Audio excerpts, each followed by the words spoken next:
మధ్యలో ఏ జన్మలో ఏ తీరని రుణం ఉందో, మరెందుకు ఇంతలో ఈ బంధనం ఇన్నింతలు పెరిగిందో, అమాయకమైన నీ చిన్నారి నవ్వును ఏ తల్లి కందో, ఇటే నీ దారి ఉందని నిన్ను ఏ సుడిగాలి పంపిందో.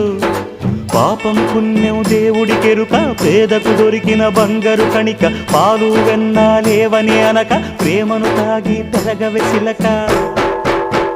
వలేసే పాడు లోకం కంటపడక ఉండు నాయనక, ఇలా నా గుండెలోనే గువ్వల కొలు ఉండిపోయింక. ఇటే పోస్తే ఎమున్నైనా నిలేస్తానే, మరింక ఏ కీడు నీ వంక రాలే